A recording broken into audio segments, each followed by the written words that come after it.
ආයුබෝවන්. අද මම ඔයාලට කියලා දෙන්නේ නිවැරදිව බාස්මති බත් එකක් උයා ගන්න කොහොමද කියලා. මම අද රයිස් කුකර් කප් එකෙන් හාල් කප් 2ක් අරගෙන තියෙන්නේ. දැන් මම මේ හාල් ටික හොදලා අරගෙන ඇවිල්ලා තියෙන්නේ. ඊට පස්සේ ඔයාලා කරන්න ඕනේ මේකට වතුර දාගන්න ඕනේ. මේ විදිහට වතුර දාගෙන විනාඩි 20ක් පෙඟෙන්න තියන්න ඕනේ. හාල් ටික පෙඟෙන්න තියලා විනාඩි 10කට පස්සේ ඔයාලා භාජනයක් ලිපේ තියලා වතුර එකක් උතුරව ගන්න ඕනේ. මගේ වතුර භාජනය දැන් උතුරලා තියෙන්නේ. මම දැන් හාල් ටික උතුරන වතුර එකට දාගන්නවා.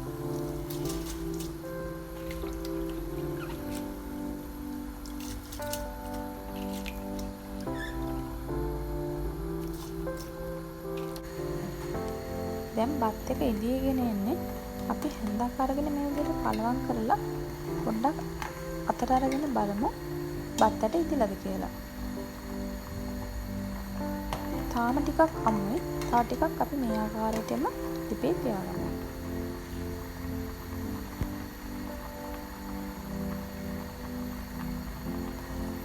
මම දැන් ආයෙත් ටිකකින් බලනවා බත් ටික ඉදිලාද කියලා. මේ විදිහට ඔයාලා සැරින් සැරේ බලන්න ඕනේ හැන්දකින් අරගෙන බත්තට ඉදිලාද කියලා. දැන් නම් මට දැනෙනවා මගේ බත් එක ඉදිලා ඇති කියලා. අපි දැන් මේකේ වතුර පෙරාගමු. ඔයාලා දැන් මේ විදිහට භාජනයක් අරගෙන ඊට උඩේ දැල් තියෙන භාජනයක් මේ විදිහට තියලා බත් එක පෙරාගන්න.